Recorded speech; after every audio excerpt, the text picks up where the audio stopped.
പരീക്ഷയ്ക്ക് പോയി എഴുതാൻ നിൽക്കുമ്പോൾ റാങ്ക് ലിസ്റ്റ് വരുമ്പോഴുമൊക്കെ പലപ്പോഴും കിട്ടില്ല എന്നുള്ള ചിന്തയോടെ ആവലാതിപ്പെട്ട് സങ്കടപ്പെടുന്ന അനേകം ജീവിതങ്ങൾക്ക് ചിലപ്പോഴൊക്കെ ഒരു വചനം പറഞ്ഞു കൊടുക്കാറുണ്ട്.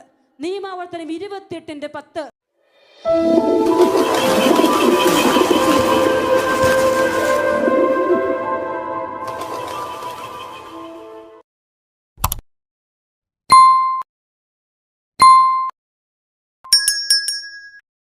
നമ്മൾ ഇന്ന് കർത്താവിൻ്റെ പ്രവൃത്തികൾ നമ്മുടെ വ്യക്തി ജീവിതത്തിൽ കൺമുമ്പിൽ വെളിപ്പെടുന്ന നമ്മൾ കാണുന്ന ദിവസമാണ്.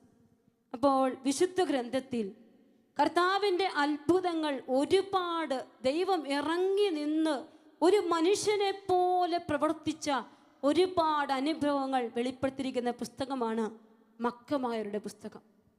മക്കബായരുടെ പുസ്തകത്തിൽ 2-ാം പുസ്തകത്തിൽ 10-ാമത്തെ അധ്യായത്തിൽ ദൈവം തൻ്റെ ദൂതരെ അയച്ച് ദൈവജനത്തിനു വേണ്ടി പ്രവർത്തിക്കുന്ന വചനഭാഗങ്ങൾ സാക്ഷ്യപ്പെടുത്തിയിട്ടുണ്ട്. ആ വചനഭാഗം നാം ഒന്ന് വായിക്കുകയാണ്. അപ്പോൾ ദൈവം എനിക്കും നിങ്ങൾക്കും വേണ്ടി പ്രവർത്തിക്കണമെങ്കിൽ, വാരി വിതറുന്ന അനുഗ്രഹങ്ങൾ ഞാനും നിങ്ങളും സ്വന്തമാക്കണമെങ്കിൽ എന്ത് ചെയ്യണമെന്ന വചനം പറയുകയാണ്. 2 മക്കബായർ 10-ാം അധ്യായം 24 മുതലുള്ള വചനങ്ങൾ വായിക്കുമ്പോൾ ഇപ്രകാരം നാം കാണും.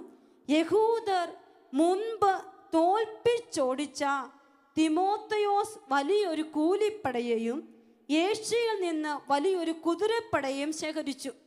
യൂദയ പിടിച്ചടക്കാൻ വേണ്ടി പട നീക്കി.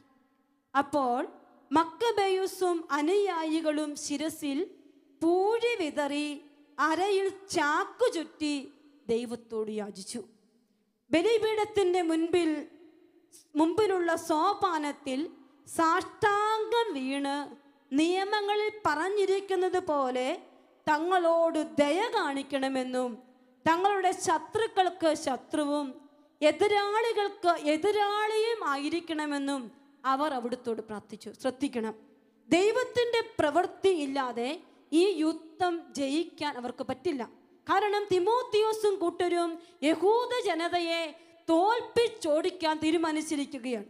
അങ്ങനെ അത് തിരിച്ചറിഞ്ഞ മക്കബേയരും അനുയായികളും ഈ ഒരു യുദ്ധം വരാൻ പോവുകയാണ്, തകരാൻ പോവുകയാണെന്ന് മുന്നറിയിപ്പ് കിട്ടിയപ്പോൾ ദൈവശക്തി വെളിപ്പെടാൻ അവർ ആദ്യം ചെയ്തത് ശിരസിൽ പൂഴി വിതറി അരയിൽ ചാക്കു ചുറ്റി ദൈവത്തോട് യാചിച്ചു. 3 കാര്യങ്ങളാണ്. പ്രാർത്ഥിച്ചു അവർ, അതാണ് അത്യന്തികമായ കാര്യം, പ്രാർത്ഥിച്ചു. എന്നാൽ പ്രാർത്ഥനയ്ക്ക് മുമ്പ് 2 കാര്യങ്ങൾ ചെയ്തു. ഒന്ന്, ശിരസിൽ പൂഴി വിതറി അരയിൽ ചാക്കു ചുറ്റി. തന്നെ എളിമപ്പെടുത്തി ശിരസ് ഉയർന്നു നിൽക്കുക. നമ്മളെ തന്നെ ഉയർത്തി കാണിക്കുക അഹങ്കാരത്തിൻ്റെ ഒരു പ്രതീകമാണ്. ഇപ്പോൾ ശിരസ് താഴ്ത്തി പൂഴി വിതറി എളിമപ്പെട്ട് ദൈവസന്നിധിയിൽ നിൽക്കുക എന്നതാണ് ദൈവപ്രവൃത്തി. നിന്റെ ജീവിതത്തിൽ നിനക്ക് കാണണമെങ്കിൽ ഇന്നും നടക്കും മക്കളെ, അത് ഇന്നും നടക്കും. എനിക്കും നിങ്ങൾക്കും വേണ്ടി ദൈവം ഇറങ്ങി വരും, നടക്കുമത്. അപ്പോൾ കർത്താവ് പറയുകയാണ്, ഒന്നാമത് നീ ചെയ്യേണ്ടത് നിന്റെ ശിരസിനെ ദൈവസന്നിധിയിൽ കുനിയാൻ വിട്ടുകൊടുക്കണം, എളിമപ്പെടണം. എന്നിട്ടോ 2-ാമത്തെ കാര്യം, അരയിൽ ചാക്കു ചുറ്റി ദൈവത്തോട് യാചിച്ചു. അപ്പോൾ എന്താണ്? പരിത്യാഗത്തിൻ്റെ വസ്ത്രം. തലയിൽ പൂഴി വിതറിയും എളിമപ്പെട്ടും അനുതാപത്തോടെയും ദൈവസന്നിധിയിൽ പ്രാർത്ഥിച്ചാൽ നിശ്ചയമായും നിന്റെ ജീവിതത്തിൽ ദൈവ പ്രവർത്തികൾ നിറവേറുമെന്നുള്ള വചനമാണ് അടുത്ത വചനത്തിൽ നാം കാണുക. പ്രിയപ്പെട്ടവരെ, പൂഴി വിതറിയത് കൊണ്ടോ പരിത്യാഗം ഏറ്റെടുത്തത് കൊണ്ടോ മാത്രം കാര്യമില്ല. മറ്റൊരു കാര്യം കൂടി രേഖപ്പെടുത്തിയിരിക്കുകയാണ്, പ്രാർത്ഥിക്കേണ്ടത് എവിടെയെന്ന്. എവിടെയാണ് നീ പ്രാർത്ഥിക്കേണ്ടെന്ന് വചനം എഴുതിയിരിക്കുന്നു. ബലിപീഠത്തിന്റെ മുൻപിലുള്ള സോപാനത്തിൽ സാഷ്ടാംഗം വീണ് നിയമങ്ങളിൽ പറഞ്ഞിരിക്കുന്നത് പോലെ തങ്ങളോട് ദയ കാണിക്കണമെന്നും തങ്ങളുടെ ശത്രുക്കൾക്ക് ശത്രുവും എതിരാളികൾക്ക് എതിരാളിയുമായിരിക്കണമെന്ന് അവിടുന്നോട് അവർ പ്രാർത്ഥിച്ചു. പ്രിയപ്പെട്ടവരെ, ബലിപീഠത്തിൻ്റെ മുൻപിലാണ് ഞാനും നിങ്ങളും പ്രാർത്ഥിക്കേണ്ടത്. എൻ്റെയും നിങ്ങളുടെയും ജീവിതം ദൈവത്തിൻ്റെ സിംഹാസനത്തിൻ്റെ മുൻപിൽ താഴ്മയോടെ വിട്ടുകൊടുത്ത് പ്രാർത്ഥിക്കണം. മറ്റൊരിടത്തോട്ട് നമുക്കിപ്പോൾ ഓടാൻ പറ്റില്ല. നമ്മൾ നമ്മുടെ കുടുംബത്തിൽ മാത്രമായിരിക്കുന്ന അവസ്ഥ. അവിടെ എൻ്റെയും നിങ്ങളുടെയും ജീവിതത്തിൻ്റെ സങ്കടങ്ങളും വേദനകളും തീർത്തു വെച്ചിരിക്കുന്ന ഒരു ബലിപീഠമുണ്ട്. ആ കർത്താവിൻ്റെ പക്കലേക്ക്, അതെല്ലാം ഏറ്റെടുക്കുന്നവൻ്റെ പക്കലേക്ക് നിന്റെ ജീവിതം ചേർത്ത് വെച്ചിട്ട് നീ പ്രാർത്ഥിക്കേണ്ട ഒന്നാമത്തെ കാര്യം, കർത്താവേ എന്നോട് ദയയുണ്ടാകണമേ. കർത്താവേ നീ എന്നോട് ദയ കാണിക്കണമേ. ദൈവപ്രവർത്തികൾ വെളിപ്പെടുമ്പോൾ എനിക്ക് കുറവുണ്ടെന്ന് തിരിച്ചറിഞ്ഞിട്ട് വേണം നീ അവനോട് പറയാൻ. ഞാൻ എല്ലാം തികഞ്ഞവനല്ലല്ലോ, എല്ലാം തികഞ്ഞവളല്ലല്ലോ, അയോഗ്യയാണ് ഞാൻ. കർത്താവേ ദയയില്ലാതെ എനിക്കൊന്നും പറ്റില്ല. റോമ 9:16 വചനം പറയുകയാണ്, മനുഷ്യന്റെ ആഗ്രഹമോ പ്രയത്നമോ അല്ല, ദൈവത്തിൻ്റെ ദയയാണ് എല്ലാറ്റിൻ്റെയും അടിസ്ഥാനം. അതേ മക്കളെ, അവൻ്റെ ദയ നീ ചോദിക്കണം. പരിത്യാഗം ഏറ്റെടുത്ത് സ്വയം എളിമപ്പെട്ട് അവനോട് പറയണം, ദയ തോന്നണം കർത്താവേ, പ്രഭാവം പോലെ ഉയർന്നു നിൽക്കുന്ന കാരുണ്യം അതെന്നോട് കാണിക്കണമെന്ന്. എന്നിട്ട് വീണ്ടും വചനം പറയുകയാണ്, നിയമങ്ങളിൽ പറഞ്ഞിരിക്കുന്നത് പോലെ. എന്ന് പറഞ്ഞാൽ എന്താണ്? നിയമം, വചനം എഴുതി വെച്ചിട്ടുണ്ട്. അപ്പോൾ വചനങ്ങളിൽ പറഞ്ഞിരിക്കുന്നത് പോലെ നിങ്ങൾ ഈ വചനഭാഗം എടുത്തു വെച്ച് വായിക്കുമ്പോൾ ഇവിടെ ദൈവം പ്രവർത്തിച്ചത് കാണുകയാണ്. ആ ഒരു വലിയ വിശ്വാസം നിയമത്തിൽ, കർത്താവിൻ്റെ നിയമത്തിൽ, അവൻ്റെ വചനത്തിൽ വിശ്വസിച്ചുകൊണ്ട് പറയണം, കർത്താവേ ഇതുപോലെ എനിക്ക് നീ നീതി നടത്തി തരണം, എന്നോട് നീ കരുണ കാണിക്കണം. അതെ പ്രിയപ്പെട്ടവരെ, അവരപ്രകാരമാണ് പ്രാർത്ഥിച്ചത്. എൻ്റെ എതിരാളിക്കെതിരാളിയായി എന്ന് പറഞ്ഞാൽ എന്താ? എന്നെ മുഴുവൻ നീ ഏറ്റെടുത്തോണം. കാരണം അവരെനിക്കെതിരാളിയാണെങ്കിൽ എൻ്റെ എതിരാളിക്കെതിരാളിയായി, എൻ്റെ ശത്രുക്കൾക്ക് ശത്രുവായി നീ എൻ്റെ കൂടെ വരണേ കർത്താവേ. എനിക്ക് തന്നെ പോകാൻ പറ്റില്ല, നീ എൻ്റെ കൂടെ വരണം. അനന്തരം ഈ പ്രാർത്ഥന കഴിഞ്ഞപ്പോൾ ഒരു വലിയ ശക്തിയാണ്. പിന്നെ നിരാശയില്ല, പിന്നെ ഭയമില്ല, പേടിയില്ല.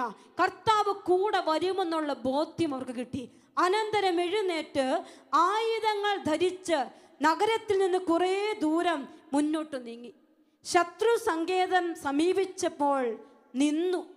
മുന്നോട്ട് നീങ്ങി യാത്ര ചെയ്തു. അതാ ശത്രു പാളയം കണ്ടപ്പോൾ അവർ നിന്നു. പ്രഭാതമായതോടെ ഇരു സൈന്യങ്ങളും തമ്മിൽ ഏറ്റുമുട്ടി. ഇതിനടുത്ത വചനമാണ്, തങ്ങളുടെ വിജയത്തിൻ്റെ ഉറപ്പ് തങ്ങളുടെ പരാക്രമം മാത്രമല്ല, കർത്താവിലുള്ള ആശ്രയം ആണെന്ന് വിചാരിക്കുന്ന ഒരു കൂട്ടർ ഒരു വശത്ത്. ഇസ്രായേൽ മക്കൾക്ക്, യഹൂദർക്ക് കർത്താവ് മാത്രമേ ഉള്ളൂ. ഈ പരാക്രമത്തിലൊന്നും കാര്യമില്ല, മറിച്ച് എൻ്റെ കർത്താവ് മാത്രമാണ് ആശ്രയം. മറുവശത്ത് ശത്രു സൈന്യത്തിൻ്റെ അവസ്ഥ എഴുതി വെച്ചിരിക്കുകയാണ്. അവർ തങ്ങളുടെ ക്രോധ ആവേശത്തെ പടനായകനാക്കിയ മറ്റൊരു കൂട്ടർ. അവർക്ക് കോപവും ക്രോധവും മാത്രമേ ഉള്ളൂ. ഇവിടെ കർത്താവ് കൂടെ നിൽക്കുകയാണ്. അപ്പോൾ അവർ യുദ്ധം ചെയ്യാൻ തയ്യാറായി.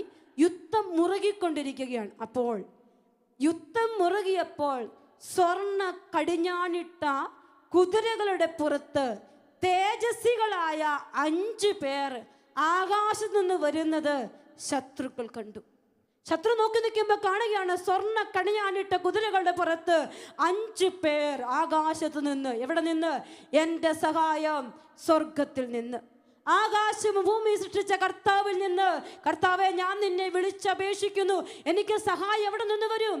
ആകാശവും ഭൂമി സൃഷ്ടിച്ച കർത്താവിൽ നിന്ന്.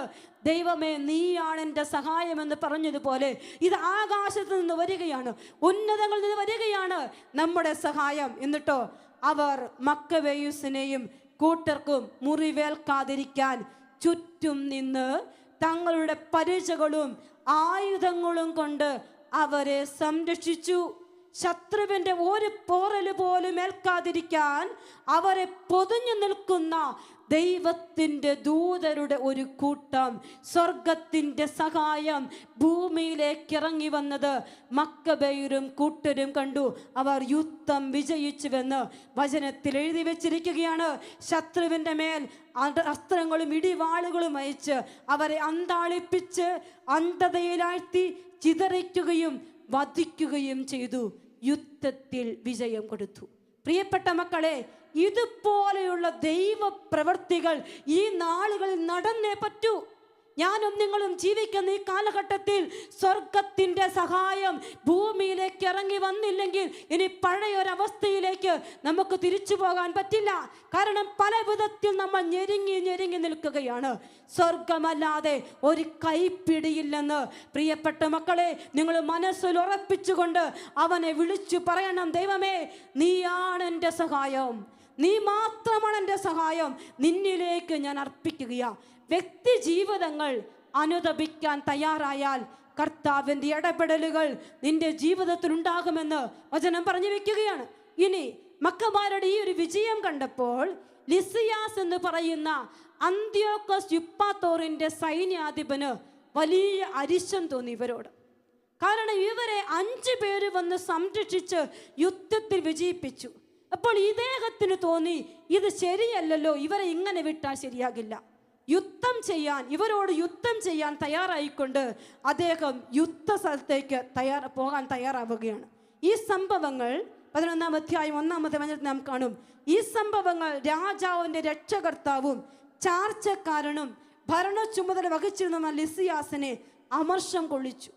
അവൻ ഉടനെ 80,000 പടയാളികളെയും കുതിരപ്പട മുഴുവനെയും ശേഖരിച്ച് യഹൂദർക്കെതിരെ നീങ്ങി നഗരത്തെ ഗ്രീക്ക് അധിനിവേശമാക്കുക എന്നതായിരുന്നു അവൻ്റെ ലക്ഷ്യം. ഈ നഗരം മുഴുവൻ പിടിച്ചടക്കി, കർത്താവിൻ്റെ ആലയമൊക്കെ സ്ഥിതി ചെയ്യുന്ന ഈ നഗരം മുഴുവൻ പിടിച്ചടക്കി അവരുടെ ദേവാലയം കൊള്ളയടിച്ച് ഗ്രീക്ക് അധിനിവേശമാക്കുക, നിലംപരിശാക്കുക. ദൈവത്തിൻ്റെ ജനത്തെ നിലംപരിശാക്കാൻ, ദൈവത്തോടൊപ്പം യാത്ര ചെയ്യുന്ന ജനത്തെ നിലംപരിശാക്കാൻ ശത്രു പ്ലാനിടുകയാണ്. അപ്പോൾ മറ്റു ജനതകളുടെ ക്ഷേത്രങ്ങൾക്ക് എന്നതുപോലെ അവരുടെ ദേവാലയത്തിൽ നികുതി ചുമത്താനും പ്രധാന പുരോഹിത സ്ഥാനം ആണ്ടുതോറും വിൽപ്പനയ്ക്ക് വയ്ക്കാനും ഒക്കെ അവൻ പ്ലാൻ ചെയ്യുകയാണ്. അപ്പം നിയമത്തെ അശുദ്ധമാക്കുക, ദേവാലയത്തെ തകർക്കുക, ഇതൊക്കെയാണ് അവൻ്റെ പ്ലാൻ. ഇങ്ങനെ ഇരിക്കുമ്പോൾ ലിസിയാസിൻ്റെ മറ്റൊരു പ്രത്യേകത കൂടി പറയുകയാണ്. അവൻ ദൈവശക്തിയെ തൃണവൽക്കരിച്ചെന്ന് മാത്രമല്ല 10,000-കണക്കിനുള്ള കാലാൾ പടയാളികളെയും 1000-കണക്കിനുള്ള കുതിരാൾ പടയാളികളെയും 80 ആനകളുടെയും ബലത്തിൽ പൂർണ്ണമായി വിശ്വസിച്ച് അഹങ്കരിച്ചിരിക്കുന്നു. നമ്മുടെ ശത്രുക്കൾ, നമ്മെ തകർക്കുന്നവർ അഹങ്കരിക്കുന്നത് സ്വന്തം കഴിവിലാണ്. എന്നാൽ നമുക്കൊരാശ്രയമേ ഉള്ളൂ, അത് കർത്താവ് മാത്രം. പ്രിയപ്പെട്ടവരെ, പല വ്യക്തികളുടെയും സാക്ഷ്യങ്ങൾ എൻ്റെ ഓർമ്മയിലുണ്ട്. പരീക്ഷയ്ക്ക് പോയി എഴുതാൻ നിൽക്കുമ്പോൾ റാങ്ക് ലിസ്റ്റ് വരുമ്പോഴുമൊക്കെ പലപ്പോഴും കിട്ടില്ല എന്നുള്ള ചിന്തയോടെ ആവലാതിപ്പെട്ട് സങ്കടപ്പെടുന്ന അനേകം ജീവിതങ്ങൾക്ക് ചിലപ്പോഴൊക്കെ ഒരു വചനം പറഞ്ഞു കൊടുക്കാറുണ്ട്. നിയമാവർത്തനം 28:10 കർത്താവിൻ്റെ നാമം നീ വഹിക്കുന്നത് കാണുമ്പോൾ ലോകത്തിലുള്ള എല്ലാവരും നിന്നെ ഭയപ്പെടും. അതിശക്തമായ വചനമാണ്. കേസുകൾക്ക് പോകുമ്പോൾ ഈ വചനം ഞാൻ പറഞ്ഞു കൊടുക്കാറുണ്ട്. ദൈവത്തിൻ്റെ ശക്തമായൊരു വചനം, ഇടപെടലൊരു വചനമാണ്. കർത്താവിൻ്റെ നാമം നീ വഹിക്കുന്നത് കാണുമ്പോൾ ഭൂമിയിലുള്ള എല്ലാവരും നിന്നെ ഭയപ്പെടും. പ്രിയപ്പെട്ടവരെ, ഇതാണ് മക്കബേയൂസിൻ്റെ ബലം. കാരണം അവൻ്റെ കൂടെ കർത്താവുണ്ട്. അവനെ ഭയപ്പെടാൻ മറ്റുള്ളവരെ ഭയപ്പെടാനായിട്ട് മറ്റുള്ളവരെ പ്രേരിപ്പിക്കും നിന്റെ കൂടെയുള്ള കർത്താവ്.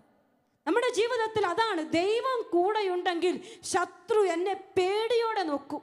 ഇന്ന് അലറുന്ന സിംഹത്തെ പോലെ പിശാച് ഇറങ്ങി നിന്ന് കുടുംബത്തെ വേട്ടയാടുന്നുണ്ടെങ്കിൽ എൻ്റെ കുടുംബത്തിൽ ദൈവത്തിൻ്റെ നാമം വഹിക്കുന്ന ഞാനെന്ന വ്യക്തി ഇല്ലാതായിരിക്കുകയാണ്. എന്നെ ദൈവനാമം വസിക്കുന്നില്ല, ദൈവം കുടികൊള്ളുന്നില്ല.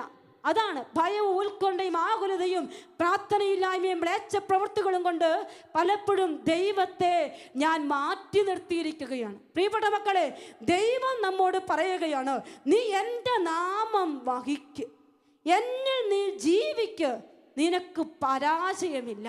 മക്കബേയൂസിൻ്റെ കൂടെ കർത്താവ് കൂടെയുണ്ട്. അവൻ കൂടെയുള്ളത് കൊണ്ട് ഈ ലിസിയാസ് വരുന്നെന്ന് പറഞ്ഞപ്പോൾ ലിസിയാസ് കോട്ടകൾ ആക്രമിക്കുന്നതിനായി മക്കബേയൂസിനും അനുയായികൾക്കും അറിവ് കിട്ടിയപ്പോൾ ഉടനെ അവരും ജനവും ഒരുമിച്ച് ഇസ്രായേലിനെ രക്ഷിക്കാൻ ഒരു ഉത്തമ ദൂതനെ അയച്ചു തരണമേ എന്ന് കണ്ണീരോടും വിലാപത്തോടും കൂടി അപേക്ഷിച്ചു. പ്രിയപ്പെട്ടവരെ, കാരണം അവർക്കറിയാം നമ്മുടെ കൂടെ കർത്താവുണ്ട്. അവൻ്റെ മുമ്പിൽ ഒന്ന് കരഞ്ഞാൽ, അവൻ്റെ മുമ്പിൽ ഒന്ന് വിലപിച്ചാൽ സ്വർഗത്തിൻ്റെ സഹായം മുമ്പിലേക്കെത്തും. എന്തിന് നീ നെഞ്ചു പൊട്ടിക്കരയണം? എൻ്റെ ആത്മാവെ നീ എന്തിന് വിഷാദിക്കുന്നത്? സങ്കീർത്തകൻ ചോദിക്കുന്നില്ലേ? കാരണം എന്താണ്? കർത്താവ് കൂടെയുള്ള ജനമാണ് മക്കളെ. നമ്മൾ ദൈവം കൂടെയുള്ള ജനമാണ്. ആര് ഞെരുക്കിയാലും ആരവകാശങ്ങൾ പിടിച്ചു പറിച്ചെടുത്താലും ദൈവം കൂടെയുണ്ടെങ്കിൽ എൻ്റെ കർത്താവ് എൻ്റെ ഇടയനായതുകൊണ്ട് എനിക്കൊന്നിനും കുറവില്ല എന്ന് നിനക്ക് ധൈര്യപൂർവ്വം പറയാൻ പറ്റും. ഒരു സ്ത്രീ പ്രകാരം പറഞ്ഞത് ഞാൻ ഓർക്കുകയാണ്. 21 വയസ്സുള്ള മകൻ, അവൻ മെനിഞ്ചൈറ്റിസ് രോഗബാധിതനായി 1 മാസക്കാല വെന്റിലേറ്ററിലാണ്. ഡോക്ടർമാർ പറഞ്ഞു ഒരു പ്രതീക്ഷയില്ല, തീരും.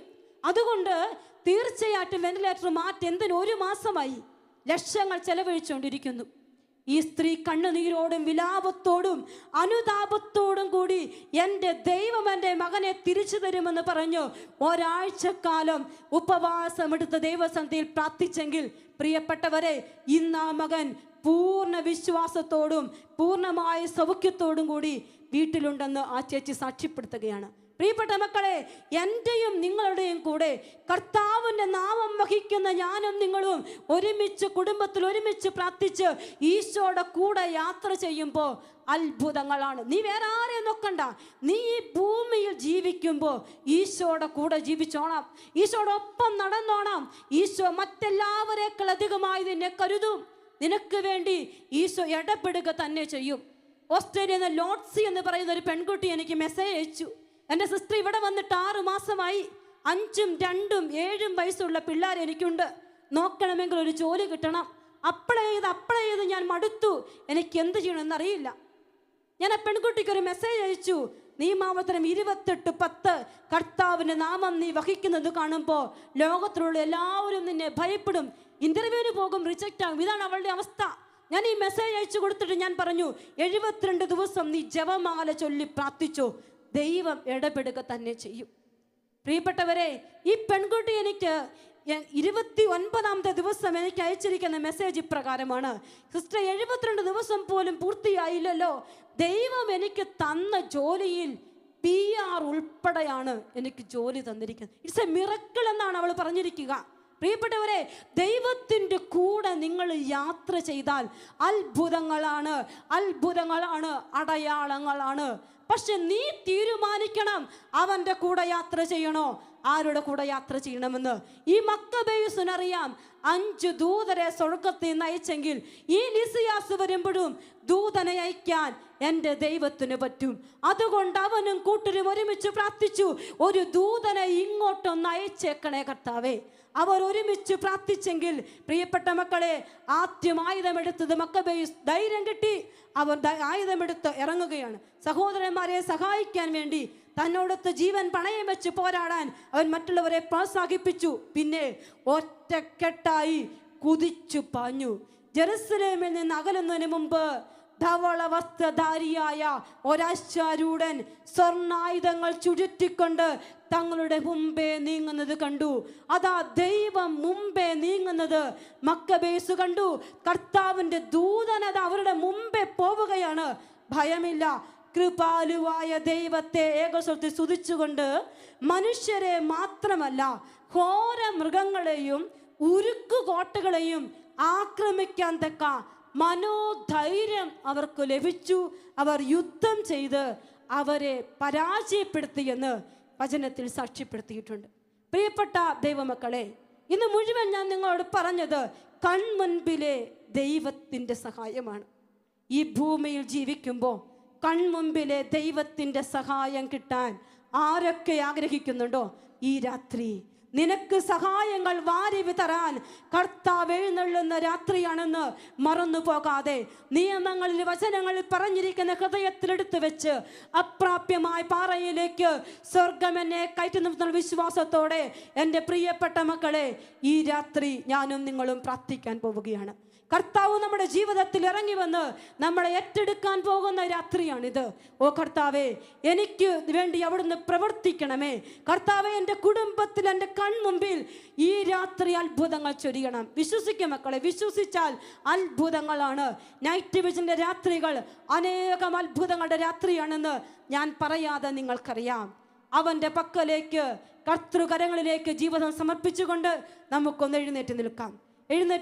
കർത്താവിൻ്റെ വചനം സങ്കീർത്തന പുസ്തകം 40-ാം അധ്യായം 1-ാമത്തെ വചനം, ഞാൻ ക്ഷമാപൂർവം കർത്താവിനെ കാത്തിരുന്നു, അവിടുന്ന് ചെവി ചായിച്ച് എൻ്റെ നിലവിളി കേട്ടു. ക്ഷമാപൂർവം കർത്താവിനെ കാത്തിരുന്നു, ചെവി ചായിച്ചെൻ്റെ നിലവിളി കേട്ട കർത്താവ്. വീണ്ടും സങ്കീർത്തനം 40-ാം അധ്യായം 5-ാമത്തെ വചനത്തിൽ, ദൈവമായ കർത്താവേ, അങ്ങ് എത്രയോ അത്ഭുതങ്ങൾ ഞങ്ങൾക്ക് വേണ്ടി പ്രവർത്തിച്ചു. ഞങ്ങളുടെ കാര്യത്തിൽ അങ്ങ് എത്രയോ ശ്രദ്ധാലുവാണ്. അങ്ങേക്ക് തുല്യനായി ആരുമില്ല. ഞാൻ അവയെ വിവരിക്കാനും പ്രഘോഷിക്കാനും തുനിഞ്ഞാൽ അവ അസംഖ്യമാണല്ലോ. പ്രിയപ്പെട്ട മക്കളെ, ഒന്ന് കണ്ണുകൾ അടച്ചേ, വലതുകരമുയർത്തി വചനം ഒന്ന് ഏറ്റുപറഞ്ഞ്, നിനക്ക് വേണ്ടി അവൻ ചെയ്യാൻ പോകുന്ന അനുഗ്രഹങ്ങൾ, ചെയ്തുകൊണ്ടിരിക്കുന്ന അത്ഭുതങ്ങൾ മുന്നിൽ കണ്ടുകൊണ്ട് സങ്കീർത്തകനെ പോലെ ഒന്ന് ഏറ്റുപറഞ്ഞ്, ദൈവമായ കർത്താവേ, അങ്ങ് എത്രയോ അത്ഭുതങ്ങൾ ഞങ്ങൾക്ക് വേണ്ടി പ്രവർത്തിച്ചു. ഞങ്ങളുടെ കാര്യത്തിൽ അവിടുന്ന് എത്രയോ ശ്രദ്ധാലുവാണ്. അങ്ങേക്ക് തുല്യനായി ആരുമില്ല. ഞാൻ അവയെ വിവരിക്കാനും പ്രഘോഷിക്കാനും തുനിഞ്ഞാൽ അവ അസഖ്യമാണല്ലോ. ഓ കർത്താവേ, അങ്ങേക്ക് തുല്യനായി ആരുമില്ല. ഞാൻ അവയെ വിവരിക്കാനും പ്രഘോഷിക്കാനും തുനിഞ്ഞാൽ അവ അസംഖ്യമാണല്ലോ. പ്രിയപ്പെട്ട മക്കളെ, 2 കരങ്ങളും ഉയർത്തിക്ക്. അത്ഭുതങ്ങളുടെ രാത്രി ഈശോ നമ്മുടെ മധ്യത്തിലേക്ക് ഇറങ്ങി വരുന്ന ഈ രാത്രി അനുഗ്രഹത്തിന്റെ രാത്രിയാക്കി മാറ്റാൻ ആഗ്രഹിച്ചുകൊണ്ട് എല്ലാ മക്കളും സ്തുതിക്കട്ടെ. കർത്താവേ, അപ്രാപ്യമായ പാറയിലേക്ക് കയറി നിൽക്കാൻ ആഗ്രഹിക്കുന്ന അനേകം ജീവിതങ്ങൾ, നമ്പരങ്ങളും വേദനകളുമായിരിക്കുന്ന അനേകം ജീവിതങ്ങൾ, കർത്താവേ, ഇന്ന് നിന്റെ മക്കൾക്ക് അനുഗ്രഹങ്ങൾ വാരി വിതറുവാൻ ഞങ്ങളെ കാണുന്ന, കരുതുന്ന, ഓർക്കുന്ന കർത്താവ്, ഓ കർത്താവേ, കൃപ നിറയ്ക്കണമേ എന്ന് പ്രാർത്ഥിക്കുന്നു. ഹല്ലേലൂയ, ഹല്ലേലൂയ, ഹല്ലേലൂയ. മക്കബേസിനും കൂട്ടർക്കും വേണ്ടി സ്വർഗത്തിന്റെ സഹായം അയച്ചു എന്റെ കർത്താവേ, നിന്റെ മക്കൾക്ക് വേണ്ടി ഈ രാത്രിയിൽ സ്വർഗത്തിന്റെ സഹായം അയക്കണമേ എന്ന് പ്രാർത്ഥിക്കുന്നു. ഈശോയെ സ്തുതിക്കുന്നു, സ്തുതിക്കുന്നു, സ്തുതിക്കുന്നു. എളുപ്പപ്പെട്ട് പ്രാർത്ഥിക്കുന്ന കർത്താവേ, കണ്ണുനീരോടെ പ്രാർത്ഥിക്കുന്ന കർത്താവേ, വിലാപത്തോടെ പ്രാർത്ഥിക്കുന്ന കർത്താവേ, സ്തുതിക്കുന്നു, സ്തുതിക്കുന്നു, സ്തുതിക്കുന്നു, സ്തുതിക്കുന്നു, സ്തുതിക്കുന്നു, ആരാധിക്കുന്ന കർത്താവേ, നന്ദി പറയുന്നു. ഹല്ലേലൂയ, ഹല്ലേലൂയ, ഹല്ലേലൂയ, ഹല്ലേലൂയ, ഹല്ലേലൂയ, ഹല്ലേലൂയ. ഈശോയെ നന്ദി, നന്ദി, നന്ദി, നന്ദി, നന്ദി, നന്ദി. ആരാധന, ആരാധന, ആരാധന, ആരാധന. ഹല്ലേലൂയ, ഹല്ലേലൂയ, ഹല്ലേലൂയ, ഹല്ലേലൂയ, ഹല്ലേലൂയ. ഈശോ, ഈശോ, ഈശോ, ഈശോ, ഈശോ, ഈശോ, ഈശോ. ഹല്ലേലൂയ, ഹല്ലേലൂയ, ഹല്ലേലൂയ. കർത്താവേ, നന്ദി, നന്ദി. അനുഗ്രഹത്തിന്റെ ഈ രാത്രിയിൽ നമ്മുടെ ജീവിതങ്ങളിൽ, നമ്മളായിരിക്കുന്ന ഇരിപ്പിടങ്ങളിൽ, നമ്മുടെ മുറിയിലേക്ക്, രോഗക്കിടക്കയിലേക്ക് എല്ലാം ഈശോ കടന്നു വരികയാണ്. ഇന്ന് നമുക്ക് കാണണം, നമുക്ക് ദൈവം മാത്രമേ ഉള്ളൂ മക്കളെ. ദൈവം മാത്രമേ നമുക്കുള്ളൂ, നമുക്ക് വേറെ ആരുമില്ല. അവൻ്റെ ശക്തി വെളിപ്പെടും. അവൻ നമുക്കിന്ന് വലിയ അടയാളങ്ങൾ നമുക്ക് വേണ്ടി ചെയ്യും. വിശ്വസിച്ചുകൊണ്ട് തിരുവൾത്താരയിൽ ഈശോ എഴുന്നള്ളി വരുന്ന നിമിഷങ്ങളൊക്കെ കാത്തിരുന്നു കൊണ്ട് അവനെ ഒരുമിച്ച് ആരാധിച്ച് പാടി പ്രാർത്ഥിക്കാം.